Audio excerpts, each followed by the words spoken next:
안녕하세요. 지난 시간까지는 가정법 배웠고요.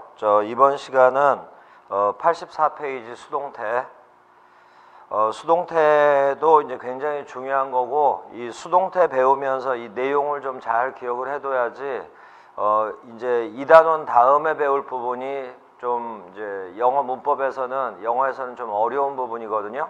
준동사라고 그래서 부정사, 동명사, 분사할 때 거기서 이제 능동의 뜻이다, 수동의 뜻이다 이런 말들이 많이 나오는데 그런 부분들은 지금 여기 수동태에서 여러분들이 익혀놔야 거기서 이제 헷갈리지 않을 거예요. 그래서 이제 수동태는 이제 연습을 많이 하고, 그 다음에 가정법도 그렇고 수동태도 그렇고 이론 설명을 한 다음에 뒤쪽에 그 실전 예제에 가보면 또 관련된 문장 전환이라든가 이런 게 있으니까 일부를 풀어보면서 거기서 이제 다시 조금 더 연습하기로 하고요. 간단하게 이론 정리를 할 테니까 여러분들은 이제 복습은 조금 더 철저하게 하세요. 수동태는 이제 뭐냐면, 이제 먼저 수동태 고치는 방법. 우리 이제 여러 번 했었었는데 그 문장을 해석을 하려면 문장 형식 구별을 먼저 해야 된다고 그랬잖아요. 그래서 이제 형식 구별이 되고 나면 각 형식에 맞게 해석을 해야 된다 해서 이제 문장의 5형식 다시 한번 보세요. 1형식은 주어 동사, 2형식은 주어 동사 주격보어, 3형식은 주어 동사 목적어, 4형식은 주어 동사 목적어 2개, 간접 목적어, 직접 목적어, 5형식은 주어 동사 목적어 목적격 보어. 요게 이제 문장의 5형식이잖아요. 자, 여기서 1형식과 2형식은 목적어 없죠. 그래서 이제 그 목적어가 필요 없는 동사는 자동사라고 그랬어요. VI라고 이제 우리가 줄여서 썼었고, 그리고 3형식, 4형식, 5형식을 보면 목적어가 이렇게 있죠. 그리고 4형식은 목적어가 2개나 되죠. 5형식의 목적어 뒤에 있는 건 목적격 보어예요. 지금 목적어를 잘 보셔야 돼요. 목적어. 그러면 이제 3형식, 4형식, 5형식에 쓰이는 동사들은 뒤에 목적어가 꼭 와야 되잖아요. 그러면 그런 걸 타동사라고 VT라고 줄여서 우리가 이제 연습을 했었어요. 그러면 이건 자동사, 이건 타동사 이렇게. 자, 여기서 이제 수동태 이제 부분하고 연관되는 거예요. 1형식과 2형식은 목적어가 없죠. 그래서 수동태가 안 돼요. 수동태가 없어요. 다음 3형식, 4형식, 5형식은 목적어가 있죠. 그래서 수동태가 가능해요. 그래서 이제 우리가 지금 이 시간부터 배울 부분은 주로 3형식, 4형식, 5형식 문장을 이제 많이 다룰 거거든요. 수동태가 가능한 요 세 문장을 할 건데, 뒤집어서 말하면 수동태가 가능한 문장은 목적어가 있는 문장만 수동태가 가능한 거예요. 그 다음 우리 예전부터 동사의 기본 형태다 라고 하면서 이 수동태라는 말이 나올 때 외워두라고 했던 게 이거예요. BPP. 동사를 이렇게 써주면 이런 건 이제 수동태로 쓴 거예요. 그러면 수동태라는 게 이렇다라는 거 알았으면 자동사는 목적어가 뒤에 없기 때문에 수동태가 안 되죠. 그래서 이렇게 설명할 수도 있는 거예요. 비동사 뒤에 자동사의 과거분사가 오면 자동사를 수동태로 쓴 거죠. 이런 표현은 틀려요. 자동사는 목적어가 없어서 수동태가 없으니까. 자, 그런데 타동사는 목적어가 있죠. 그러면 우리가 알고 있는 요 수동태 형태, 비동사 뒤에 만약에 타동사의 과거분사가 이렇게 오면 타동사를 수동태로 쓴 거죠. 이건 맞는 표현이에요. 그래서 이제 말을 살짝 바꿔서 이렇게 외워봐요. 자동사는 수동태로 쓰면 틀린다. 타동사는 수동태가 가능하다. 이렇게. 자, 일단 요 정도까지만. 자, 그리고 나서 이제 수동태로 고치는 방법을 설명을 할 거예요. 그러면 3형식이든 4형식이든 5형식이든 어떤 문장이든 간에 목적어가 있다면 수동태가 가능하거든요. 그리고 방법은 똑같아요. 모든 문장 다 수동태 고치는 방법은 똑같으니까 제일 쉬운, 제일 3, 4, 5 중에서는 삼형식이 제일 간단해 보이잖아요. 바로 삼형식을 기준으로 수동태 고치는 방법을 설명을 할 테니까 그 방법 딱 하나를 기억을 해서 그걸 가지고 여러 문장을 계속 연습을 하면 그러면 이제 점점 익숙해져요. 자, 이제 수동태를 고치는 방법이요.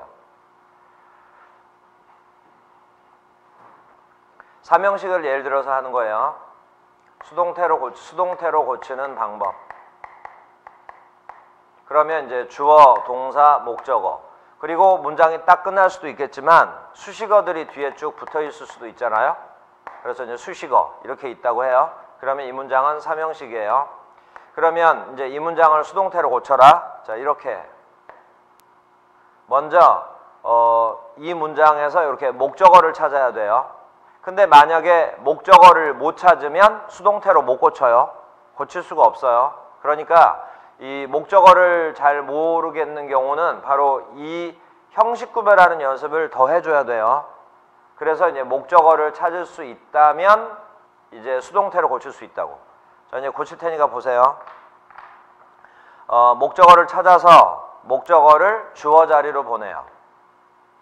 그 다음에 지금 이건 뒤에 목적어 있으니까 타동사죠. 목적어를 주어 자리로 보내요. 첫 번째. 두 번째, 동사를 방금 우리 했던 BPP로 고쳐요. BPP. 그러니까 이 자리에 있던 타동사가 바로 이 자리로 가는 거예요. 그러면 방금 여기 썼다가 지웠던 타동사는 수동태가 가능하다. 그 얘기가 바로 이거예요. 자, 처음부터 다시. 목적어를 찾아서 주어 자리로 보내고 동사는 BPP로 쓰고 뒤에 남아있는 수식어는 한 단어도 빠뜨리지 말고 그대로 내려다 써요. 내려다가 쓰고 원래 문장의 주어를 맨 끝에다가 쓰되 바로 앞에 전치사 by를 써요. 전치사 by를 쓰고 그 다음에 주어를 여기다 옮겨. 근데 전사 뒷자리는 전사의 목적어 자리이거든요. 그래서 이 자리는 주어 자리니까 주격을 써야죠. 근데 동사 뒷자리, 전사 뒷자리는 목적어 자리니까 여기다가는 목적격을 써야 돼요. 그래서 저 주어를 이리 옮겨서 목적격으로.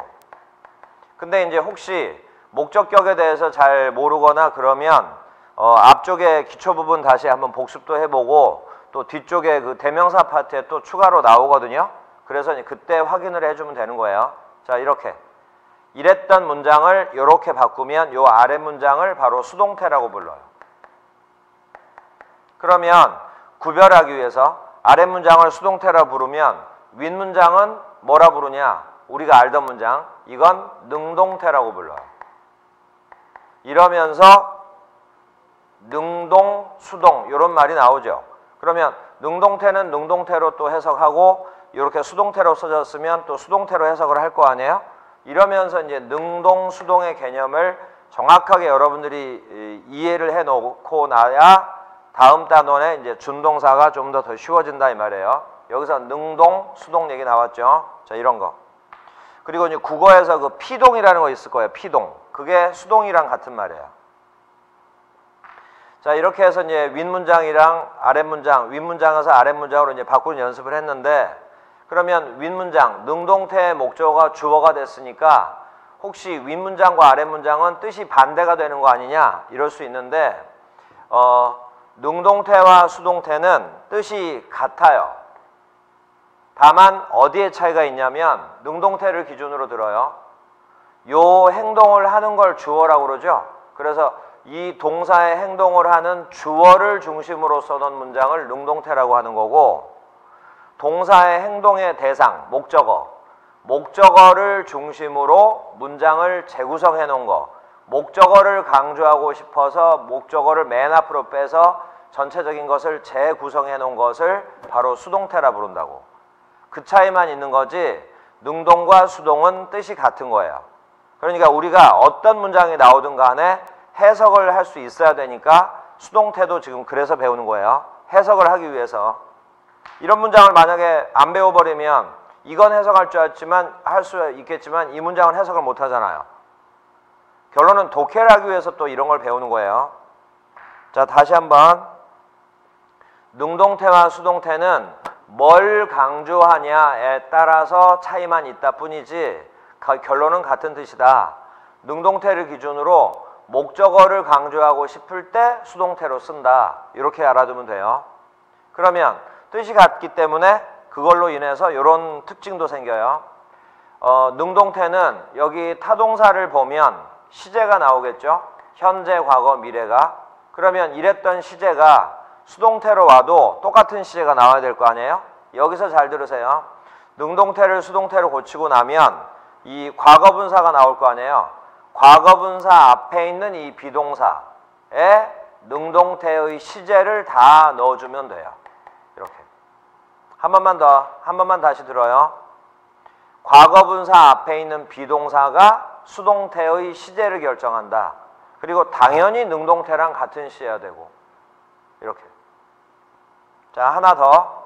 능동을 수동태로 고칠 때 또 하나 추가되는 게 주어를 맨 뒤로 빼면서 그 앞에 전사 by를 붙였죠. 여기 by가 뜻이 바로 이거예요. 뭐에 의해서, 뭐뭐에 의하여 라는 뜻이에요.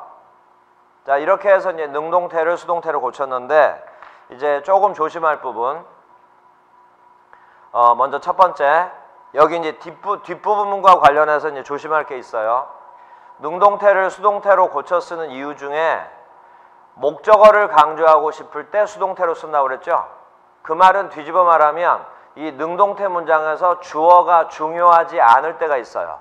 그 대표적인 게 일반인 주어 같은 거야.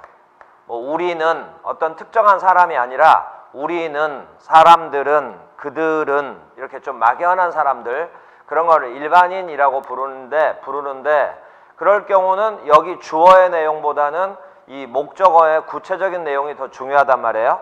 그때 이제 수동태로 고쳤어요.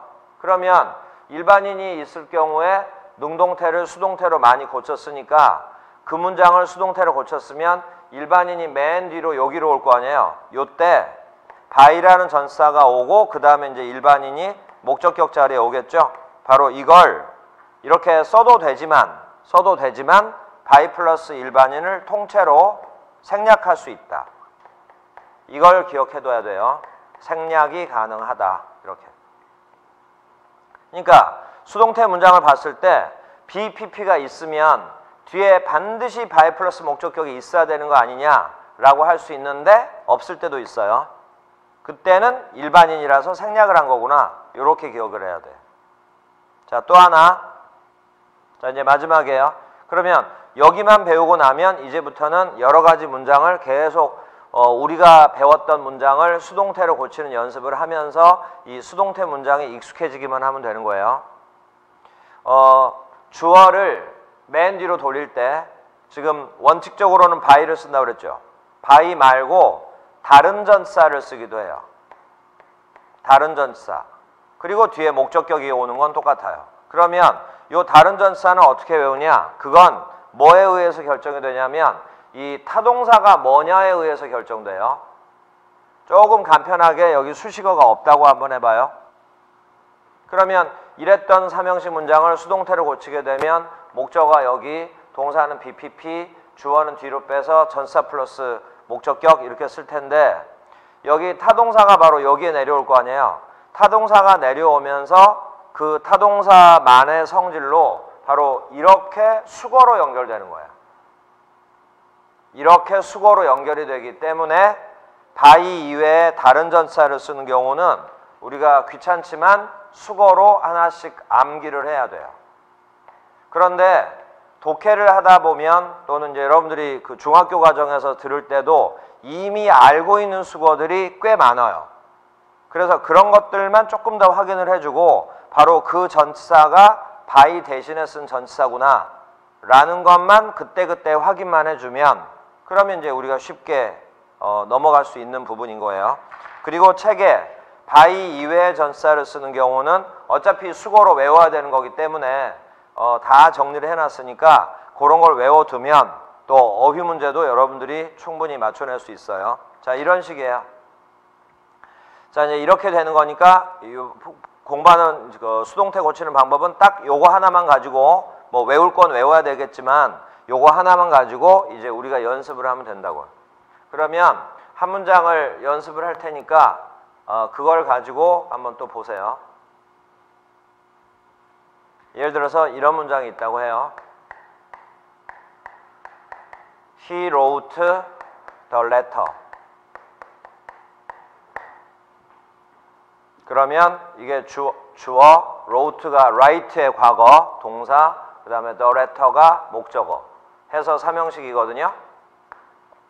지금 이제 이 문장은 왜 설명을 해주냐면 능동, 수동 개념을 좀 정확하게 알아두라고 그런 점에서 이제 하는 거예요. wrote의 원형이 write. 그거를 이제 과거로 쓴 거고요. write는 3단 변화가 불규칙 변화. write, wrote, written. 요게 이제 과거 분사예요.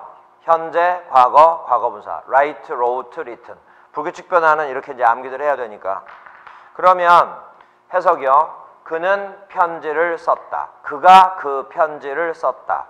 쓰다의 주체가 여기 와 있고 뭘 썼냐면 이것을 쓴 거죠. 그래서 편지를 썼다. 동사 뒤에 이제 목적어가 왔죠.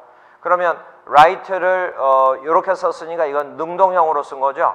그러면서 주어가 앞에 이렇게 있는 거죠. 그러면 he라는 단어와 write이라는 단어를 주어 동사로 쓸 때는 이렇게 능동태로 쓰는 거죠. 그래서 he와 write은 능동관계다 라는 말을 이해를 해봐요. 그가 썼다 이렇게 되는 거니까 이런 거를 능동관계라고 그래요. 그래서 지금 우리가 이런 문장으로 이런 거를 이제 능동태라고 이제 했잖아요. 자, 이 문장을 수동태로 고칠 거예요. 그리고 이제 결론은 같은 뜻이라고 했죠. 목적어를 주어 자리로 보내요. The letter. 동사를 BPP로 쓰는데 방금 전에 거 기억나나 보세요. 이게 과거잖아요. 그러면 여기도 과거여야 되잖아요. 그래서 비동사를 바로 과거형으로 쓰라 이 말이에요. 수동태는 과거분사 앞에 비동사에 시제가 들어간다고 그랬죠. 이렇게. 그리고 write의 과거분사 written을 여기다가 써주면 이렇게. 그래서 the letter was written 이렇게 나가는 거예요. 다시 한번 the letter를 주어로 보내. 그리고 동사를 BPP로 썼죠. 그리고 마지막 주어를 맨 뒤로 쓰되 by를 쓰고 목적격 이렇게 써주면 이 아래 문장이 바로 수동태다 이 말이에요. 자, 이제 해석이요. 그 편지는 이제 이게 주어, 그리고 이제 was written 합쳐서 동사로 간주하는 거예요. 그리고 by him 요건 전치사 명사 수식어. 그 편지는 그에 의해 쓰여졌다. 요런 게 바로 수동 해석 방법이에요. 쓰여지다. 이건 쓰다. 이건 쓰여지다. 그 편지는 그에 의해 쓰여졌다. 자, 여기서 이제 뭘 하나 좀 확인을 해두냐면 write를 능동태로 쓸 때 he write 이렇게 나가는 거였잖아요. 그러면 he와 write은 능동관계다라고 그랬죠. 근데 write의 목적어 the letter가 이렇게 뒤에 있죠. 편지를 쓰다 이렇게 되죠. 근데 편지가 주어가 되면 write를 수동태로 써야 되죠. 다시 들어봐요. 편지를 주어로 쓰면 write를 수동으로 써야 되죠. 그래서 write과 the letter가 동사 목적 관계였죠. 근데 목적어가 주어가 되면 동사가 수동태가 되는 거잖아요. 그래서 write과 the letter는 수동 관계다 라고 나중에 설명을 해주면 지금 이 말을 잘 떠올려서 기억을 해두라 이 말이에요. 다시 들어봐요. 내용상 주어 동사 관계가 성립이 되면 능동 관계, 동사 목적어 편지를 쓰다 동사 목적어 관계가 성립이 되면 수동 관계 라고 이제 설명을 할 거라 이 말이에요. 앞으로 다시 write의 목적어 편지를 주어로 쓰니까 write를 수동태로 썼죠. 그러니까 편지와 write는 수동관계다. 수동태로 썼잖아요. 수동관계다 라고 이해하라 이 말이에요. 자, 이제 이렇게 했어요. 그래서 이제 이걸 지금 이제 하나의 예로 이제 들어준 거예요. 자, 여기서 잘 보세요. 여러분들 조금만 연습하면 돼요. 조금만. 이제 뭐냐면 이제 구체적으로 할 건데 첫 번째 이제 한 문장 한 문장을 수동태로 고칠 건데 이건 조금 간략하게 여기서 이렇게 설명하고 끝낼 거예요. 첫 번째, 시제에 따른 수동태. 수동태를 배울 거거든요. 시제에 따른 수동태. 그게 뭐냐면 우리가 그 앞쪽에서 배우기를 영어에 그 때를 나타내는 걸 시제라고 하는데 시제는 총 12가지가 있다고 그랬잖아요. 그러면 그 때에 따른 수동태가 하나하나 다 있다고 봐야 될 거 아니에요. 여기서 12시제에 따른 수동태를 배울 건데 외울 필요는 없고요. 12시제가 쭉 있잖아요. 이제 몇 개 적을 테니까 봐요. 현재, 과거, 미래. 현재 완료, 과거 완료, 미래 완료.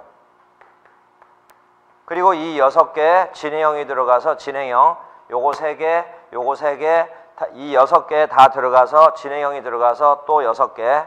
현재 진행형, 과거 진행형, 미래 진행형, 현재 완료 진행형, 과거 완료 진행형, 미래 완료 진행형. 이렇게 해서 총 12개죠. 그냥 이건 편하게 듣는 거예요. 시험에 나오거나 그런 거 아니에요. 시제에 따른 수동태 부분에서는 이제 이런 문장들을 이제 수동태로 고치는 연습을 해야 되는데 이 중에 이렇게 거꾸로 4개. 현재 완료 진행, 과거 완료 진행, 미래 완료 진행, 그리고 바로 위에 미래 진행형. 요 4개는 수동태가 없어요. 안 고쳐요. 수동태가 없음. 근데 뭐 외우거나 그럴 필요 없어요. 그냥 수동태가 없구나 이렇게. 그러니까 우리가 연습을 해야 될 거는 4개 중에 12개 중에 4개를 빼고 8개만 이제 우리가 연습을 하면 되는 거야. 근데 이 8문장을 하나하나 뭐 연습할 필요는 없어요. 다 그냥 이론적으로 원리를 따라서 그대로 가면 되는 거니까. 자, 그때 그냥 말로 설명해 줄 테니까 연습은 여러분들이 하세요. 지금 이 문장이 만약에 현재였다고 해요.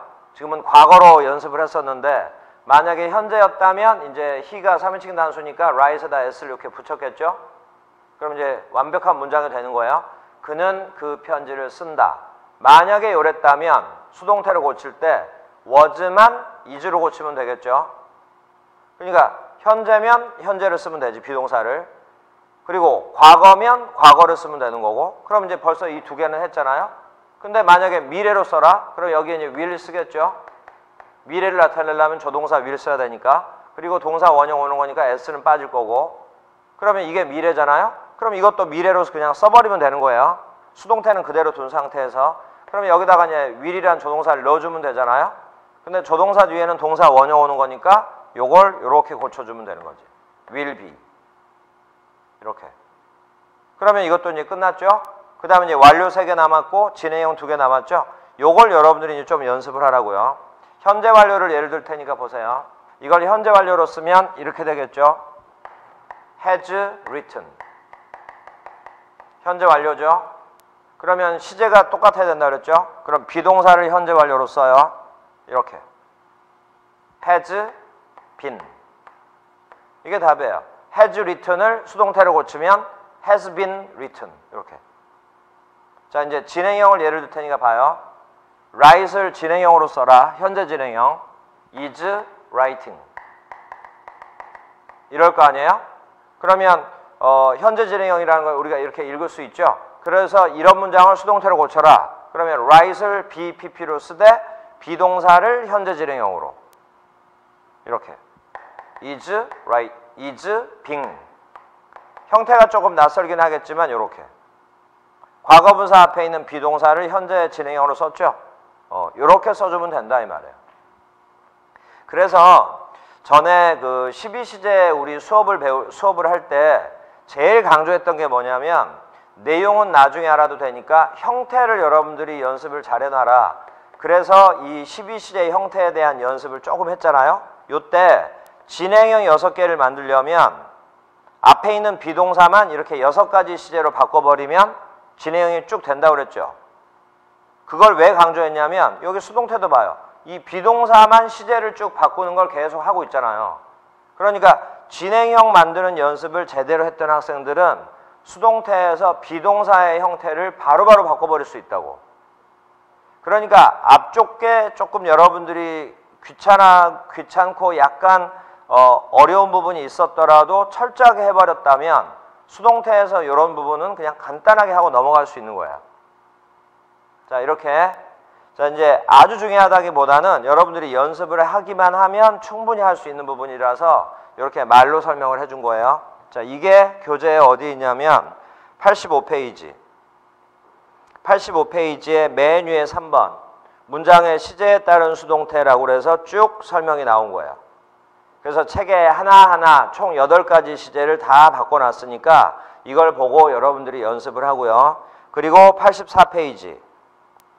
보면 능동수동 내용 설명이 잠깐 나오고 2번 수동태로 고치는 방법 해서 쭉 나오고 2번에 3번 수동태로 고칠 수 없는 동사 첫 번째 것만 먼저 외워요. 대부분의 자동사는 수동태 안 된다 했죠. 아까 자동사는 수동태 안 된다 그거 기억하면 되고 그리고 이제 사실은 그걸 암기해야 되지만 이런 것까지 우리 시험에 나오진 않거든요. 그래서 그냥 이런 게 있나 보다 라는 정도만 하고 그 다음을 보면 by 이외의 전치사를 쓰는 경우 여기다가 별표를 치세요.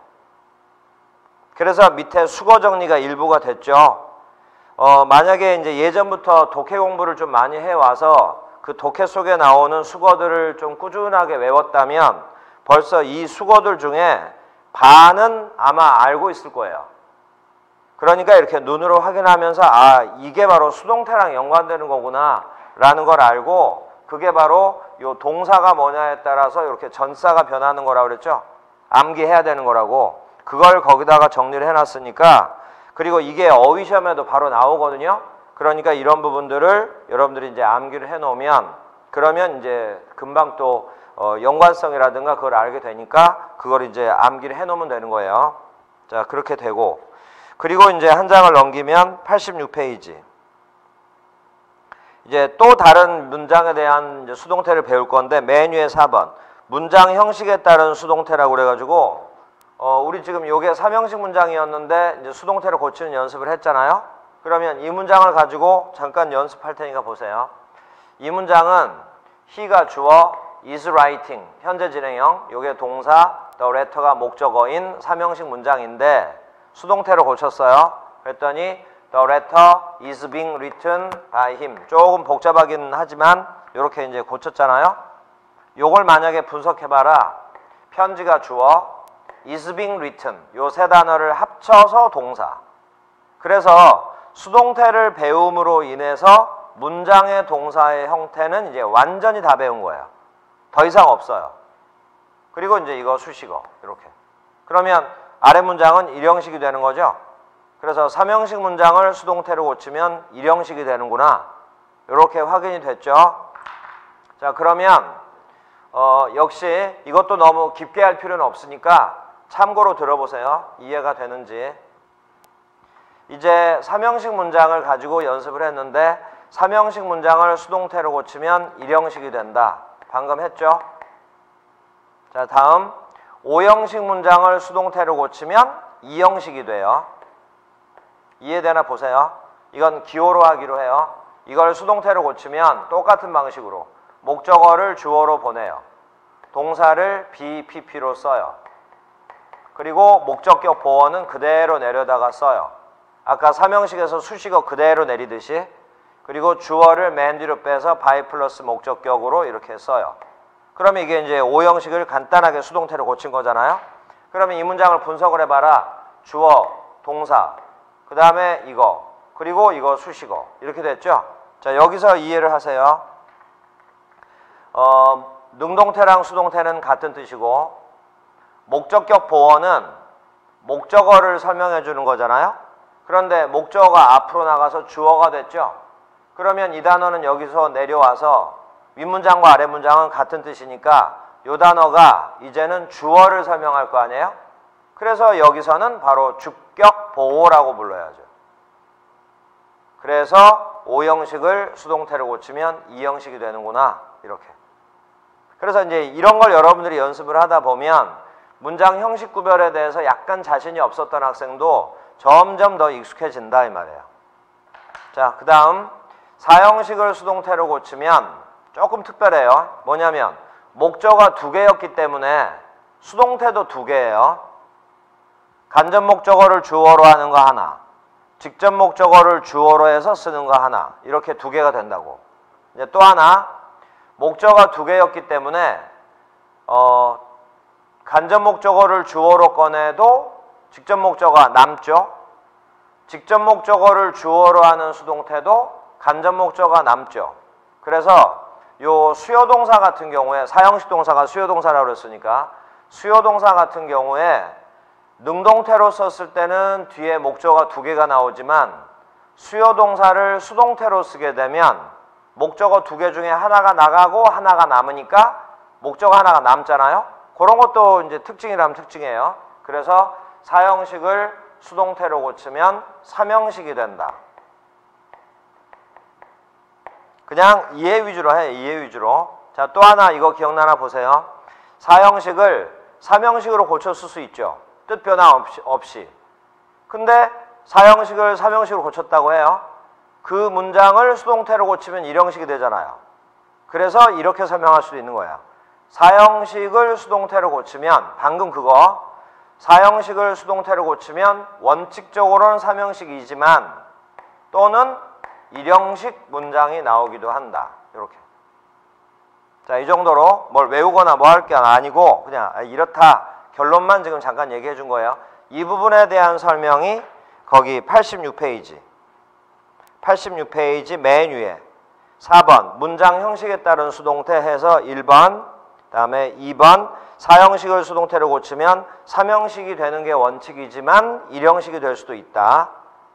해서 이제 여러분들이 읽어보고 3번 오형식을 수동태로 고치면 이형식이 된다. 이렇게. 자, 그리고 맨 마지막 줄에는 지각동사나 사역동사의 특징이 거기 나와 있거든요. 그런데 이 부분도 그렇게 어렵지도 않고요. 그냥 말 그대로 이해해 주면 되는 거예요. 근데 이건 나중에 이제 부정사를 배우고 나서 또 다시 한번 공부를 하게 되면 또 쉽게 이해할 수 있어요. 자, 이렇게 해서 이제 약간 개괄적으로만 이제 정리를 했으니까 책의 예문을 보면서 여러분들이 하나하나 고치는 연습을 하고 능동태를 수동태로 고치면서 수동태 문장에 대해서 빨리 익숙해져야 돼요. 그러니까 연습을 하면 할수록 익숙해질 테니까 이 부분들을 연습을 잘 해놓고 연습하고 딱 끝내지 말고 능동은 능동대로 해석, 수동태면 수동태로 해석하는 연습을 반드시 하세요. 그런 게 바로 독해에 대한 준비를 하고 있는 거니까. 자, 이제 그렇게 알고 여러분들이 이제 복습들을 하고 다음 시간에는 87페이지 간단하게 수동태가 또 좀 있거든요. 그래서 이제 그 부분 설명을 한 다음에 바로 이제 문제를 풀 거니까 여러분들이 문제를 풀어놓고 설명을 들으세요. 88페이지 보세요. 88페이지 A번 가정법 문제거든요. 그 부분 89페이지 C번 가정법 복습이에요. 그리고 89페이지 D번 수동태 복습이에요. 바로 이렇게 A, C, D 요 세 문제를 기준으로 문제를 풀어줄 거니까 여러분들이 먼저 풀어보고 그리고 나서 다음 시간 설명 듣고 이렇게 하세요. 그래서 이제 다음 시간이 되면 이제 수동태까지 마무리가 되고 이제 그 다음 시간에는 91페이지 보면 준동사라고 약간은 이제 복잡한 단원이 나오거든요. 이제 그 부분 여러분들이 더 집중해서 이제 공부들을 하고요. 자, 여기까지 해요. 수고했어요.